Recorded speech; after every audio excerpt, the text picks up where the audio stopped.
Hello everyone, welcome back to all exam preparation. तो आप सभी लोगों का आपके अपने YouTube channel all exam preparation में स्वागत है।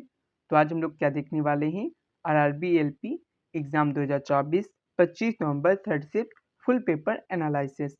तो जिन लोगों ने अभी तक वीडियो को लाइक शेयर नहीं किया वो लोग फटाफट से वीडियो को लाइक शेयर कर देंगे और चैनल को सब्सक्राइब कर देंगे। तो शुरू करते हैं वीडियो बिना किसी देरी के। तो आपका पहला क्वेश्चन है, कौन सी कोशिका लंबे समय तक जीवित रहती है? Which cell survives for a long time? तो इसका राइट आंसर हो जाता है प्लाज्मा कोशिका, या आप बोल सकते हैं इंग्लिश में प्लाज्मा सेल। एंड नेक्स्ट आपका क्वेश्चन क्या है, हॉकी वर्ल्ड कप 2023 का आयोजन कहाँ हुआ था? तो where was the hockey world cup 2023 held? तो ये आपका हुआ था इंडिया में। इंडिया में कहाँ पे? उड़ीसा में। ठीक है, इंडिया में उड़ीसा में हुआ था। आपका उड़ीसा में कहाँ पे हुआ था? तो भुवनेश्वर और राउरकेला में। ठीक है, नेक्स्ट आपका अगला क्वेश्चन क्या है, सरीसृप का लिंग का निर्धारण किस पर निर्भर करता है? या बोल सकते हैं सरीसृप का लिंग किस पर निर्भर करता है? तो the sex of the reptiles depends on what? तो इसका आंसर हो जाता है टेम्परेचर पर। ठीक है, तो जैसे सरीसृप होते हैं उनका जो लिंग का निर्धारण होता है वो आपका मेनली डिपेंड करता है टेम्परेचर पर। एंड नेक्स्ट आपका है, अवतल दर्पण द्वारा कौन सी घटना होती है? तो which phenomena occurs through a concave mirror? तो इसका आंसर हो जाता है परावर्तन, रिफ्लेक्शन। ठीक है, नेक्स्ट आपका अगला क्वेश्चन है, विद्युत धारा ज्ञात करना है आपको। क्यों आपको 100 कूलम दे रखा है, मतलब आवेश, एंड आपका जो टाइम है वो 50 सेकंड दे रखा है। तो फाइंड इलेक्ट्रिक करंट, तो सभी को फॉर्मूला पता होगा कि आपका जो इलेक्ट्रिक करंट है उसका फॉर्मूला क्या होता है, क्यू अपॉन टी होता है। ठीक है, आपका जो विद्युत धारा होता है वो होता है आपका क्या, विद्युत आवेश अपॉन समय। यहाँ पे क्यों आपको दिया है 100 कूलम और अपॉन में आपका टाइम दिया है 50 सेकंड। तो जब कैंसिल करेंगे तो आपका 2 एम्पियर आपकी आ जाएगी विद्युत धारा। ठीक है, तो ये आपको याद रखना है फॉर्मूला।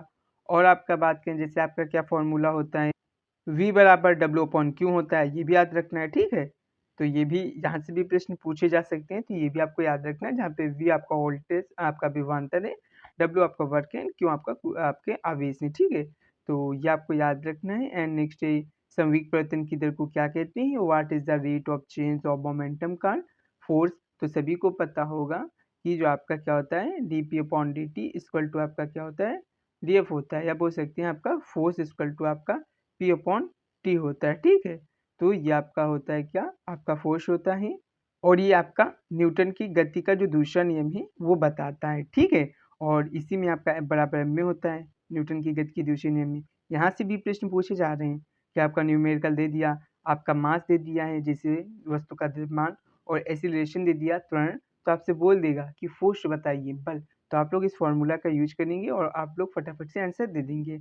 एंड नेक्स्ट आपका है यदि मास, मतलब आपका क्या बोलते हैं, द्रव्यमान। ठीक है, यहाँ पे आपका MASS या यहाँ पे हिंदी में होना चाहिए द्रव्यमान 2 किलोग्राम है, और वेग आपका 5 मीटर प्रति सेकंड है। तो संवेग ज्ञात कीजिए। तो find momentum if mass equal to 2 kg and velocity equal to 5 metre पर सेकंड। तो आप लोगों को फटाफट से फॉर्मूला लगाना था मोमेंटम का, P equal to m into v. M आपको दे रखा है 2 kg एंड आपको v कितना ही 5 मीटर पर सेकंड, तो आ जाता है आपका 10। ठीक है, किलोग्राम मीटर पर सेकंड। ठीक है, तो इसका राइट आंसर हो जाता है।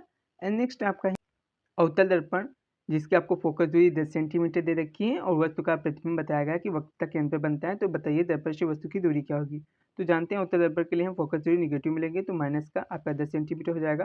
और बताया गया वक्रता केंद्र पे आपका प्रतिबिंब बन रहा है, मीन्स यहाँ पे आपका v क्या हो जाएगा, इक्वल टू 2f हो जाएगा, मतलब आपका 20 सेंटीमीटर हो जाएगा। उसके बाद आपको लगाना है क्या, दर्पण का सूत्र 1/f equal to 1/v plus 1/u। फिर यहाँ से रखेंगे आप ये वैल्यू, फिर आप निकालेंगे यहाँ से वस्तु की दूरी। ठीक है, नेक्स्ट आपका है पेरिस ओलंपिक में सबसे युवा ओलंपिक विजेता कौन थे? तो who become the youngest Olympic winner at the Paris Olympic? तो इसका राइट आंसर जाता है आपका अमन सहरावत। ठीक है, एंड नेक्स्ट आपका क्या है, जब बच्चे के अंदर डीएनए का प्रवेश होता है तो किसका भाग डीएनए में सबसे अधिक होता है? तो when DNA enters a child which part contributes most to the DNA? तो आपका इक्वल रहता है फादर एंड मदर्स डीएनए का। ठीक है, तो इसका राइट आंसर हो जाता है। एंड नेक्स्ट है आपका वस्तु की वक्रता त्रिज्या और फोकस दूरी के बीच में क्या रिलेशन होता है? तो what is the relationship between the radius of curvature and focal length of an object? तो इसमें आपका क्या होता है, आपकी जो फोकस आपकी दूरी होती है वो आपकी कर्वेचर की क्या होती है, हाफ होती है।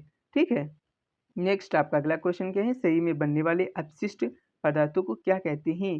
What are waste substance produced in the body called, तो इसे हम बोलते हैं मल या फीसिस या एक्सक्रीटा बोलते हैं, ठीक है। एंड नेक्स्ट आपका अगला क्वेश्चन है, पृथ्वी से पर सबसे कठोर धातु कौन सी है? What is the hardest metal on earth? Chromium इसका राइट आंसर हो जाएगा, ठीक है। जो क्रोमियम है वो पृथ्वी पर सबसे कठोर धातु है। एंड नेक्स्ट है आपका ज्वित पुत्रिका महोत्सव कहाँ मनाया जाता है? तो वेज ज्वित पुत्रिका फेस्टिवल सेलिब्रेटेड, तो इसका राइट आंसर हो जाता है Bihar and Jharkhand. And next electron की खोज किसने की थी? तो वो डिस्कवर्ड द इलेक्ट्रॉन, तो इसका राइट आंसर हो जाता है आपका जे थॉमसन। एंड नेक्स्ट आपका अगला क्वेश्चन है, न्यायमूर्ति फातिमा बीबी का निधन कब हुआ था? ठीक है, तो जो न्यायमूर्ति आपकी फातिमा बीबी हैं, इनका आपका निधन हुआ था 23 नवंबर 2023 में। नेक्स्ट आपका अगला क्वेश्चन है, आपको रिएक्शन बतानी थी, तो आपको NaOH मतलब सोडियम हाइड्रोक्साइड की हाइड्रोक्लोरिक अम्ल के साथ रिएक्शन करानी थी, तो यहाँ पे आपका क्या बन जाता है NaCl और H2O, ठीक है। तो ये इसका राइट आंसर हो जाता, दिस रिएक्शन रिप्रेजेंट न्यूट्रलाइजेशन, ठीक, उदासीनी कण को आपको क्या करती है, प्रदर्शित करती है ये रिएक्शन। एंड नेक्स्ट आपका जाइलम का कार्य बताना है, तो what is the function of xylem, तो इसका जो मेनली काम होता है वो पानी और खनिजों का परिवहन करना होता है पौधों में, ठीक है। तो transport of water and mineral in the plant. And next आपका है फेरिक सल्फेट में ऑक्सीजन के कितने परमाणु होते हैं? तो फेरिक सल्फेट का आपका फॉर्मूला होता है Fe2SO4 का होल थ्राइस, ठीक है। तो यहाँ पे आप क्या देख सकते हैं, ऑक्सीजन के परमाणुओं की संख्या देखिए, यहाँ पे आपके यहाँ पे मल्टीप्लाई करेंगे 3 का आपका 4 से, तो यहाँ पे आ जाएगा आपका 12, तो मतलब यहाँ पे ऑक्सीजन के परमाणु कितने जाएंगे 12, तो इसका राइट आंसर हो जाता है आपके 12 ऑक्सीजन एटम्स। नेक्स्ट है आपका कोशिका विभाजन किसमें होता है? In which organism is cell division observe, तो इसका राइट आंसर हो जाता है अमीबा। एंड नेक्स्ट है आपका परमाणु भार को किस प्रतीक चिन्ह से दर्शाते हैं? विच सिंबल रिप्रेजेंट एटॉमिक वेट, तो इसका राइट आंसर हो जाता है ए। वहीं पे बात करें परमाणु क्रमांक को, तो जेड से आप लोगों ने पढ़ा होगा ZXA, ठीक है। तो ये आपका परमाणु भार हो जाता है इस तत्व का, और ये आपका क्या हो जाता है परमाणु क्रमांक हो जाता है इस तत्व का।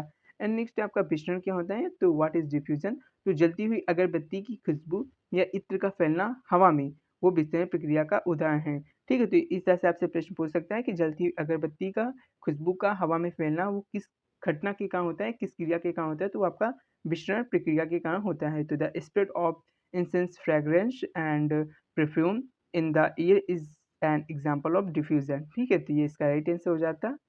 और आपसे इस तरह से भी प्रश्न पूछ सकते हैं कि जैसे आपका F बराबर M में है, यहाँ पे आपको मास दे दिया, एक्सेलरेशन दे दिया, तो आपका फोर्स पूछ सकता है, तो यहाँ से भी प्रश्न बन सकते हैं। तो ये बातें आपको याद रखनी है। तो इसी के साथ ये वीडियो यहीं पे समाप्त हो रही है। जिन लोगों ने अभी तक चैनल को सब्सक्राइब नहीं किया, और लोग फटाफट से चैनल को सब्सक्राइब कर देंगे और वीडियो को लाइक शेयर कर देंगे। तो सभी को वंदे मातरम, जय हिंद।